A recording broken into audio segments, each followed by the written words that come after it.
আমার নাম বর্ষা আর আমার বয়স ২২ বছর। আমার বিয়ে হওয়া প্রায় ৪ বছর হয়ে গেছে। আর আমি নিজের শ্বশুরবাড়িতে খুবই খুশিতে আছি। আমার শ্বশুরবাড়িতে খুব বেশি লোক ছিল না। শুধু আমার স্বামী আর শ্বশুরই ছিল। আমার বিয়ের ৬ মাস আগেই আমার শাশুড়ি মারা গেছেন। আমার স্বামী নিজের বাবা-মায়ের একমাত্র ছেলে। এই কারণে শাশুড়ি মৃত্যুর পরে বাড়ি একদমই ফাঁকা হয়ে যায়। কেননা আমার স্বামী আর শ্বশুর দুজনেই কাজে চলে যাওয়ার পরে বাড়ি একদম ফাঁকা থাকতো। আর যখন তারা কাজ থেকে ফিরে বাড়িতে আসতো তখন তাদের জন্য বাড়িতে খাবার রান্না করে দেওয়ার মতো কেউই থাকতো না। এই কারণে আমার শ্বশুর নিজের ছেলের বিয়ে দেওয়ার চিন্তা ভাবনা করে মেয়ের খোঁজ শুরু করেন। একদিন আমার বাবার এক বন্ধু আমার জন্য সুজনের সম্বন্ধর খোঁজ নিয়ে আসে। আমার বাবা ছেলের ব্যাপারে সবকিছু শুনে খুবই খুশি হয়ে গেছিল। তাই বাবা নিজের বন্ধুকে বলে দিয়েছিল যে সে আজকেই বাড়িতে গিয়ে এই ব্যাপারটা সবার সাথে কথা বলবে। সেই দিন সন্ধ্যাবেলা আমরা সবাই রাতের খাবার খাচ্ছিলাম, তখন বাবা আমার সম্বন্ধের ব্যাপারে আমার মাকে বলল আর হাসি মুখে আমার দিকে দেখতে লাগলো।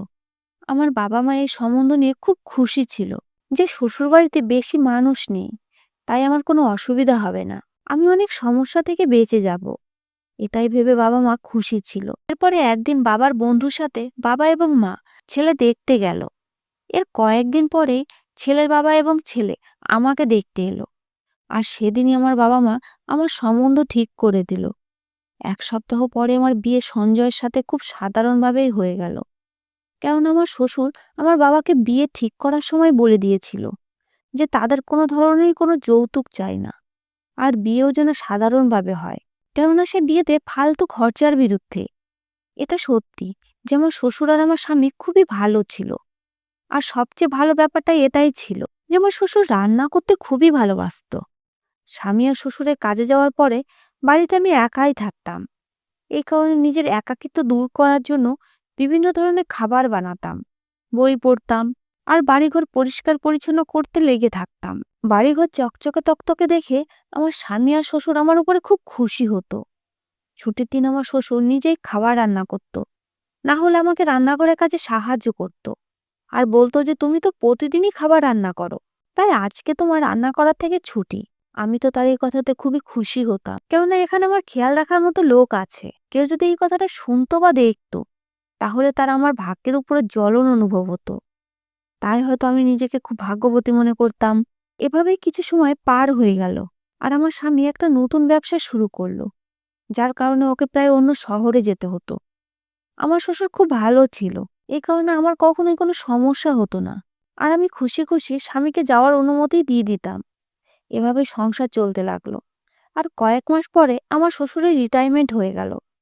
এখন সে বাড়িতেই থাকতো, আর তাই খাবার সে নিজেই রান্না করতে থাকতো। কিন্তু একবার যখন আমার স্বামী শহরে গেল তখন আমার কাছেও করার মতো কোনো কাজ ছিল না। তাই আমি আমার শ্বশুরকে বললাম যে আমি খাবার বানাচ্ছি, কিন্তু আমার শ্বশুর রাজি হচ্ছিল না আর বলছিল যে খাবার তো আমিই বানাবো। তাই আমিও চুপচাপ হয়ে গেলাম, কেননা তাকে না বলতে খারাপ লাগছিল। যাই হোক, শ্বশুর নিজের খাবার রান্না করলো, আর আমি খাবার খেয়ে ঘুমিয়েও গেলাম। আর অবাক ব্যাপার এটাই ছিল যে আমি শুতেই ঘুমিয়ে গেলাম।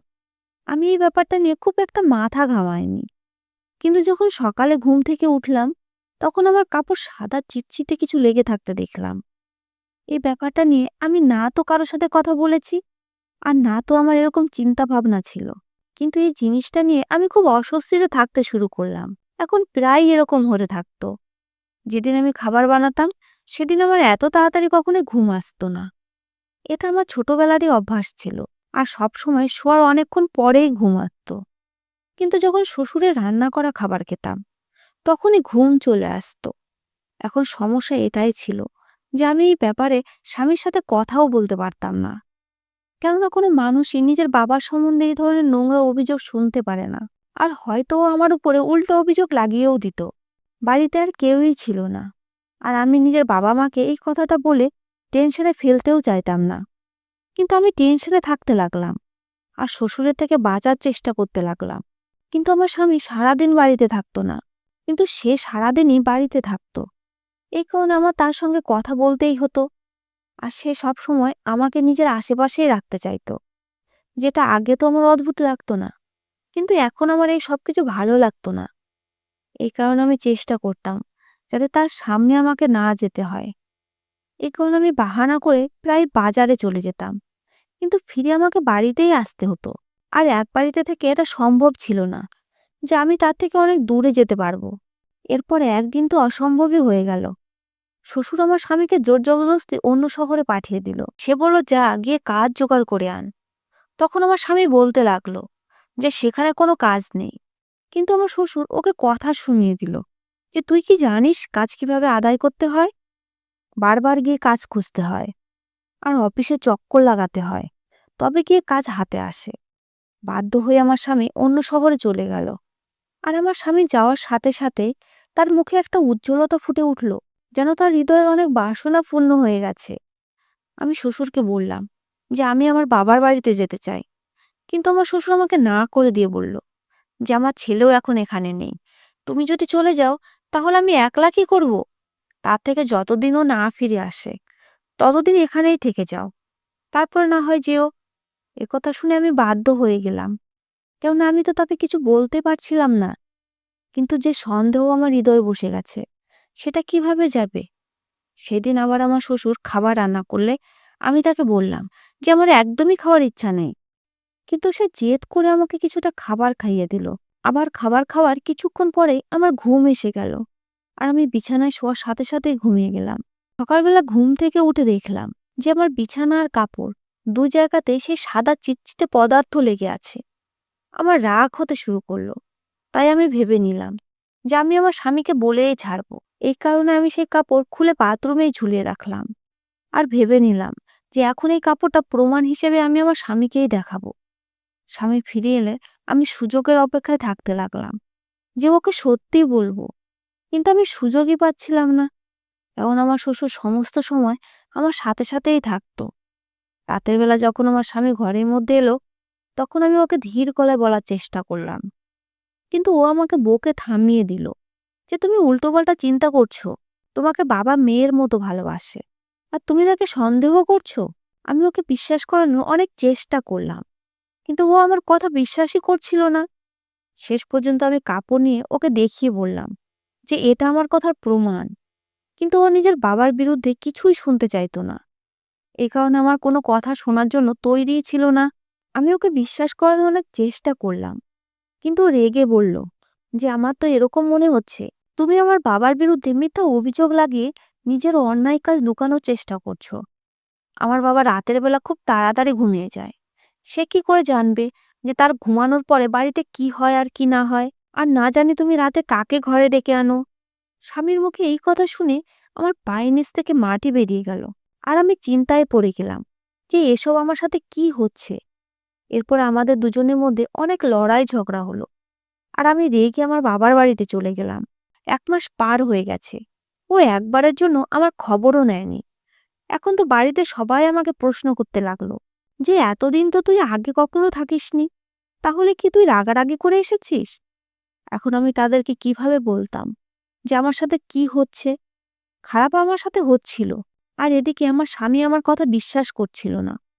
কিন্তু আমি আমার বাবা মাকে টেনশনে ফেলতে চাইতাম না, এই কারণে চুপ করে থাকলাম। আমি দেখতে চাইতাম যে এখন কি ধরনের খেলা খেলতে চাইছে জীবন আমার সাথে। আরো কিছুদিন কেটে যাওয়ার পরে আমার শ্বশুর আমাকে নিতে আসলো। সে বলল, মা, এতদিন হয়ে গেছে তারপরও তুমি বাড়িতে যাচ্ছ না, এই কারণে আমি তোমাকে নিতে এসেছি। এনার এই ভালোবাসা দেখে আমার বাড়ির লোকেরা খুব খুশি হলো, কিন্তু আমি তো তার সাথে যেতে চাইতাম না, কেননা আমি তো তাকে নিয়েই তার ছেলের সাথে ঝগড়া করে এসেছি। আমার শ্বশুরও হয়তো জানতে পেরে গেছিল যে আমাদের লড়াই ঝগড়া হয়েছে। এই কারণে তিনি আমাকে বললেন যে মা, যা সমস্যা আছে দুজনে বসে সমাধান করে নেবে। এভাবে রেগে এখানে বসে থাকলে কোনো সমস্যারই সমাধান হবে না। তিনি বুঝিয়ে শুনে আমাকে নিজের সাথে নিয়ে গেলেন, আর আমি অসহায় হয়ে গেছিলাম, কারণ আমি বাড়ির লোকেদের কিছু বলতেও পারছিলাম না। এই কারণে আমার তার সঙ্গে যেতে হলো। আমি শ্বশুরবাড়িতে ফিরে এলাম, কিন্তু আমার স্বামীর ব্যবহার আমার সাথে ঠিক ছিল না। সে আমাকে বুঝিয়ে দিল যে যে মানুষটার উপরে তুমি সন্দেহ করেছিলে সে তোমাকে ফিরিয়ে নিয়ে এসেছে, না হলে তো আমি কখনোই তোমাকে ফিরিয়ে আনতাম না। আমার কোনো ভুল না থাকার পরেও আমাকে তার সামনে লজ্জিত হতে হয়, আর ক্ষমাও চাইতে হয়। অনেক কষ্টে আমার সবকিছু ঠিক হলো, তাই এখন আমি চুপ থাকতে লাগলাম। নিজের স্বামীর সাথে এই ব্যাপারেও কোনো কথা বললাম না, কিন্তু আমার শ্বশুরের রুটিন সেই একই ছিল। সে খাবার রান্না করতে থাকতো, আর তার তৈরি খাবার খাওয়ার পরেই আমার ঘুম এসে যেত। আমি বুঝতে পারতাম না যে আমি কি করব। আমি যতই চেষ্টা করতাম না কেন, আমার ঘুম এসেই যেত। আমি কারো সাথে এই কথা বলতেও পারতাম না, আমি কষ্ট শেয়ার করতেও পারতাম না। জীবন অদ্ভুত হয়ে গেছিল। আমি যা কখনো স্বপ্নেও চিন্তা করিনি, আমার জীবন সেই রকমই হয়ে গেছিল। এখন আমার নিজের থেকে ঘৃণা আসতে শুরু করেছিল। আমি কি ছিলাম আর কি হয়ে গেছি। সময় এভাবে কাটছিল, আর আমার শ্বশুর আমার অভ্যাসে আইডিয়া হয়ে গেছিল। এই কারণে এখন সে আমার সাথে খুব বেশি কথা বলতো না, কিন্তু খাবার রান্না করার ব্যাপারটা সেই একই রকমই ছিল। আর সত্যি তো এটাই ছিল যে আমার শ্বশুরের হাতে রান্না খুব টেস্টিও হতো। যে আমার শ্বশুরের হাতে রান্না করা খাবার একবার খেয়েছে, সে তার খাবার খাওয়ার জন্য পাগল হয়ে থাকতো। কিন্তু আমার তো এখন তার খাবার খেতে ঘৃণাও করতো, কিন্তু জীবিত থাকার জন্য খাবার খেতেই হতো। ৩ জন লোক বাড়িতে, নিজের জন্য আলাদা করে খাবার বানাতেও পারতাম না। কিন্তু ওই যে কথায় বলে না, যখন মানুষ একদম অসহায় হয়ে পড়ে, তখন উপরওয়ালা সেখান থেকে কোনো রাস্তা অবশ্যই দেখিয়ে দেন, যেটা মানুষের চিন্তা ভাবনার বাইরে। আমার সাথেও এরকম কিছু হলো। একদিন আমি বাজার থেকে কিছু জিনিস আনতে গেছিলাম। সেখানে আমার এক অনেক পুরনো বান্ধবীর সঙ্গে দেখা হলো, যে আমার সাথে কলেজে পড়তো। বিয়ের পরে ও অন্য শহরে চলে গেছিল, কিন্তু নিজের স্বামী ট্রান্সফারের কারণে এখনো এই শহরেই ফিরে এসেছে। আর একদিন বাজারে কেনাকাটার সময় হঠাৎই তার সাথে আমার দেখা হয়ে গেল। এতদিন পরে দেখা হওয়ার কারণে নিজের বান্ধবীর সঙ্গে খুব খুশি মনে কথা বললাম, আর একে অপরের সঙ্গে দেখা করার প্রোগ্রামও বাড়াতে লাগলাম। আমাদের একে অপরের বাড়িতে আসা যাওয়া শুরু হয়ে গেল। ও ২-১ বার আমাদের বাড়িতে এসেছিল। ও তখন আমার প্রতি আমার শ্বশুরের ব্যবহার দেখে প্রশ্ন করলো যে, কি ব্যাপার, তোর প্রতি তো শ্বশুরের ব্যবহার এরকম কেন? তখন আমি ওকে সমস্ত কথা বলে দিলাম যে আমার সাথে এই সব কিছুই হচ্ছে। প্রথমে তো ও খুব অবাক হলো, তারপরে ও আমাকে কথা দিল যে ও এই ব্যাপারে আমার সাহায্য করবে। এরপরে একদিন যখন আমার স্বামী প্রতিবারের মতো অন্য শহরে কাজের খোঁজে গেলে, তখন আমার শ্বশুর আবার খাবার রান্না করলে, সেই খাবার খাওয়ার সাথে সাথে আমি কিছুটা খাবার নিজের প্লেট থেকে সরিয়ে লুকিয়ে রাখলাম। সেদিন আমার সাথে সেটাই হলো, যেটা সব সময় হতো। আমি আবার কিছু সময়ের মধ্যে ঘুমিয়ে পড়লাম।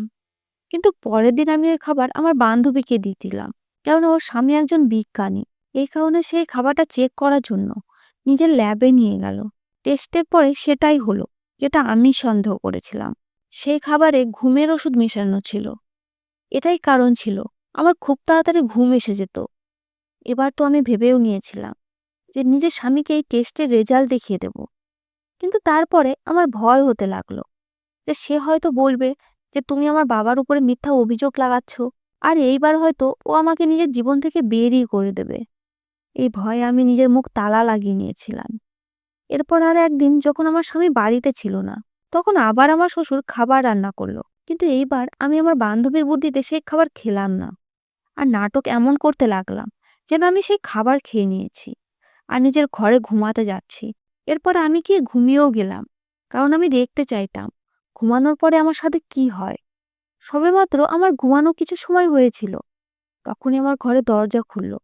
দেখে তো আমার গায়ে এলোম দাঁড়িয়ে গেল, কিন্তু তবুও আমি চুপচাপ শুয়ে থাকলাম। কেননা আজকে আমি সমস্ত রহস্যের উপর থেকে পর্দা সরাতে চাইতাম। আমি দেখতে চাইতাম আমার শ্বশুর আমার ঘরে এসে কি করেন। আমি মনে মনে ভেবে নিয়েছি যে যদি সে কিছু উল্টোপাল্টা করার চেষ্টা করে, তাহলে আমি চিৎকার চেঁচামেচি শুরু করে দেব। কিন্তু তারপরে আমার মাথায় এলো, যদি আমি চিৎকার শুরু করে দিই, তাহলে কেউ আমার কথার উপর বিশ্বাস করবে না। তাই এখন আমার নিজের উপরই রাগ হতে লাগলো যে আমি কেন এই রহস্য থেকে পর্দা ওঠানোর জন্য ফোনের রেকর্ডিং চালু করে রাখার ব্যবস্থা করে রাখিনি। তাহলে এই সমস্ত কিছু রেকর্ড হয়ে যেত। যাই হোক, যা হওয়ার ছিল সেটা হয়ে গেছে। এখন আমার এটা দেখতে হবে যে আমার শ্বশুরের পরের চাল কি হয়। এই কারণে আমি চুপচাপ শুয়ে থাকলাম। যখন তার বিশ্বাস হয়ে গেল যে আমি ঘুমিয়ে গেছি, তখন সে আমার কাছে এসে বসে পড়ল। কিন্তু না জানি কেন তার হয়তো এই জিনিসটার উপরে সন্দেহ হয়ে গেছিল যে আমি হয়তো জেগে আছি, তাই সে আমার পাশে এসে বসেই রইল। তারপরে কিছুক্ষণ বসে থেকে সেখান থেকে চলে গেল। এখন আমার কাছে নিজেকে নিরপরাধ প্রমাণ করার জন্য কোনো জিনিসই রইল না। এই কারণে আমি আমার স্বামীকে কিছুই বলতে পারছিলাম না। পরের দিন দিনের বেলা আমি নিজের বন্ধুকে ফোন করে সমস্ত কথা ওকে বলে দিলাম। ও এইসব কিছু শুনে খুব টেনশনে পড়ে গেল, আর আমাকে বলল তোকে এই সমস্ত কিছু নিজের স্বামীকে বলতেই হবে। কিন্তু আমার ভয় আমার উপরে চেপে বসে গেছিল। আর আমি নিজের স্বামীকে কিছুই বলতে পারলাম না। এসব কারণে আমার মাথায় কাজ করা বন্ধ করে দিয়েছে। এখন আমি বুঝতেই পারছিলাম না যে আমি কি করব। আমার বান্ধবী আমার সাহায্য করলো আর বলল যে এই ব্যাপারেও নিজেই আমার স্বামীর সঙ্গে কথা বলবে। তাই একদিন সুযোগ বুঝে ও আমাদের দুজনকে খাবার খাওয়ার নিমন্ত্রণ করলো। সেখানে গেলে ও যখন আমার স্বামীর সঙ্গে এই কথা বলা শুরু করলো, তখন আমার স্বামী এই কথা শুনে রেগে উঠে দাঁড়িয়ে গেল। আমার স্বামী আমার বান্ধবীর উপরে বিরক্ত হয়ে গেছিল। কিন্তু যখন বান্ধবী খুব শান্ত স্বরে বলল, তুমি এই জিনিসটা অন্তত শোনো, যদি আমার কথা ভুল হয় তাহলে তুমি একে ছেড়ে দিও। আর যদি এই কথাটা সত্যি প্রমাণ হয় তাহলে তুমি যা করতে চাও করতে পারবে। আমি নিজের জীবন বাজি রেখে নিজেকে নির্দোষিতা প্রমাণ করার জন্য তৈরি হয়ে গেছিলাম। আমার বান্ধবী বলল, এখন আমাদের এমন কিছু করতে হবে যেটা আমার শ্বশুর যেন কোনো মতেই জানতে না পারে আর তার মুখোশ খুলে যায়। আমার বান্ধবী আমার স্বামীকে সেই রিপোর্টটাও দেখালো, যেটা খাবারের উপরে বানানো হয়েছিল। হয়তো এই কারণে আমার স্বামী এসব করার জন্য রাজি হয়। প্রায় ১ সপ্তাহ পরে আমার স্বামী নিজের বাবাকে বলল যে ওকে কোনো প্রয়োজনীয় কাজের জন্য অন্য শহরে যেতে হবে। আমার শ্বশুর এটা শুনে খুবই খুশি হয়ে গেল। আর সে বলল, যা ভালোভাবে কাজ খুঁজে তারপরে আসবি। আমার স্বামী বাড়ি থেকে রেডি হয়ে বেরিয়ে গেল। কিন্তু সে অন্য শহরে না গিয়ে নিজের এক বন্ধুর বাড়িতে চলে গেল। রাতের বেলা প্রতিদিনের মতো আমার শ্বশুর খাবার রান্না করতে ব্যস্ত হয়ে পড়ল। তখন সুযোগ বুঝে চুপচাপ আমার স্বামী বাড়িতে চলে এলো আর ঘরের মধ্যে লুকিয়ে বসে রইল। আমার শ্বশুর কিছুই বুঝতে পারেনি।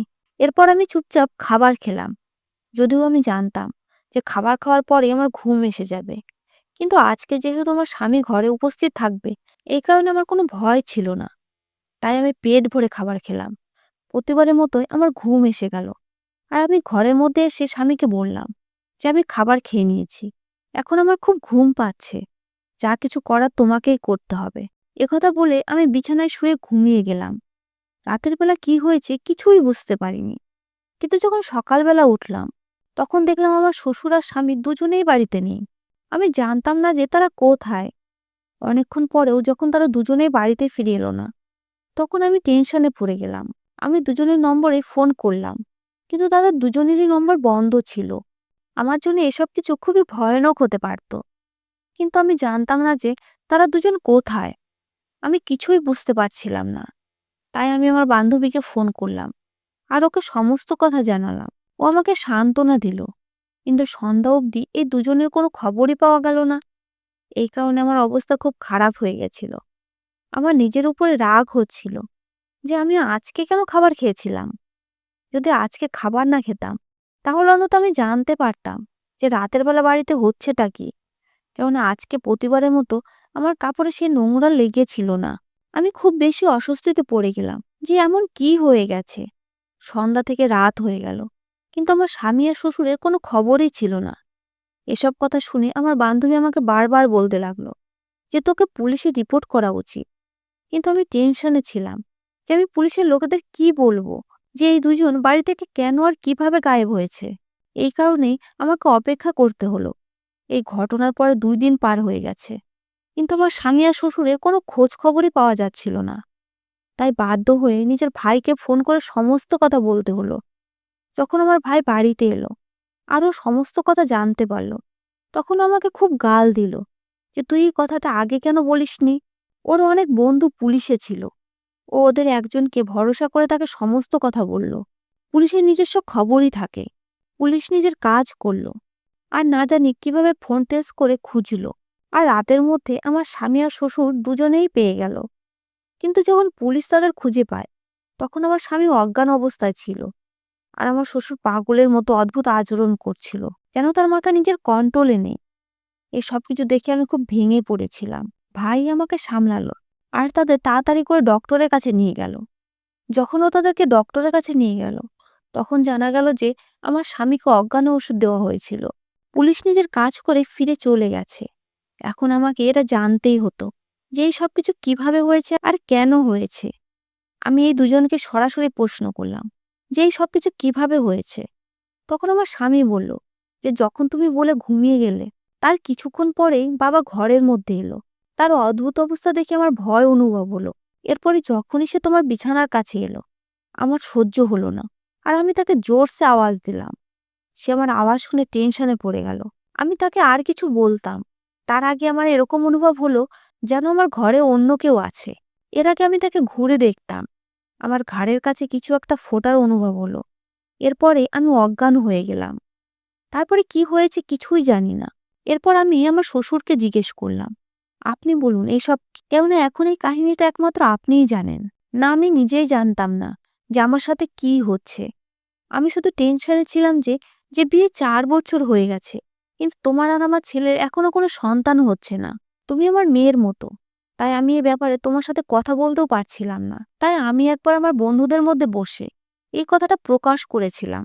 তখন আমার এক বন্ধু বলেছিল যে একজন ডক্টর আছে, যে কবিরাজিও করে, তার কাছ থেকে যদি ওষুধ এনে নিজের বৌমাকে দিস, তাহলে ওর সন্তান হয়ে যাবে। আমি তো শুধু তোমাদের সন্তানের জন্য সে লোকের কাছে গিয়েছিলাম, আর যেরকম যেরকম সে বলতে থাকতো আমি সেরকম সেরকমই করতে থাকতাম। সে বলেছিল যে ঘুমের ওষুধ খাবারের মধ্যে মিশিয়ে দেবে, তারপরে সে আমাকে আলাদা আলাদা কাজ করতে বলতে থাকতো। কখনো কখনো তোমার উপরে কিছু ঔষধ ছিটিয়ে দিতে বলতো, আবার কখনো কখনো তোমার হাত দিয়ে মুরগি বলি বা পায়রা বলি দিতেও বলতো। যেহেতু তুমি অজ্ঞান থাকতে, তাই তোমার হাত ধরে এই কাজ করতাম। এছাড়াও আরো যে অদ্ভুত অদ্ভুত জিনিস আমাকে বলতে থাকতো, আমি আমার ছেলের সন্তানের খুশির জন্য করতে থাকতাম। কখনো কখনো আমার এরকম মনে হতো যে আমার কন্ট্রোল অন্য কারো হাতে, আর তাই আমি এসব কিছু করতে চাইতাম না। কারণ আমার নিজেরও সন্দেহ হচ্ছিল, যে রাতে আমার ছেলে আমাকে আওয়াজ দিল সেই রাতই শেষ কাজ ছিল। আমার ছেলে যখন আমাকে আওয়াজ দিল, আমি ঘাবড়ে গেলাম। আর তারপরে আমার এরকম মনে হলো যেন আমার কন্ট্রোল নিজের হাতে নেই, অন্য কারো হাতে। এরপরে আমার কিছুই মনে নেই। তাহলে এখন আমার সমস্ত প্রশ্নের জবাব সেই ডক্টরের কাছেই ছিল। এই করে আমি আমার শ্বশুরকে আর আমার স্বামীকে নিয়ে সেই ডক্টরের কাছে চলে গেলাম। আমার ভাইও তার নিজের পুলিশ বন্ধুকে এই সমস্ত ঘটনা বলে দিয়েছিল। তাই আমরা সেখানে পৌঁছানোর আগেই পুলিশ তাকে গ্রেপ্তার করলো। তখন সে বলল যে সে কোনো ডক্টর না, সে শুধু একজন তান্ত্রিক, আর কালা জাদুতে তার কিছুটা বিশেষ জানাশোনা আছে। শিক্ষিত লোকেরা জাদুকরের কাছে আসতে চায় না, এই কারণে সে নিজেকে ডক্টরে পরিচয় দিত। যে রাতে আমার স্বামী আমার ঘরে ছিল, সেদিন তার শেষ রাত ছিল, তাই সে নিজেও ঘরের মধ্যে উপস্থিত ছিল। সে আরও বলল যে শেষ মন্ত্রের মাধ্যমে সে আমার আত্মা নিজের কন্ট্রোলে নিয়ে নিত। কিন্তু হয়তো আমার আর আমার স্বামীর কপাল ভালো ছিল, এই কারণে উপরওয়ালা আমাদেরকে শেষ সময় সাহায্য করেছিল, আর আমার স্বামী এই জঘন্য জায়গা থেকে বেঁচে গেছিল। আমার শ্বশুর আর স্বামীকে সেই তান্ত্রিক সাথে নিয়ে গেছিল, কারণ সে তাদের বলি দিতে চাইতো, যাতে যে কাজ তার অসম্পূর্ণ থেকে গেছিল সেটা পূরণ করতে পারে। এই কারণে বলা হয় যে চোখে যা দেখা যায় তা সবকিছু সত্যি হয় না, আর খারাপ কাজ যদি ভালো উদ্দেশ্য নিয়েও করা হয় তাহলেও তার ক্ষতি হয়। তাই আমাদের এইসব ভণ্ড লোকেদের থেকে সবসময় দূরে থাকা উচিত। ধন্যবাদ বন্ধুরা।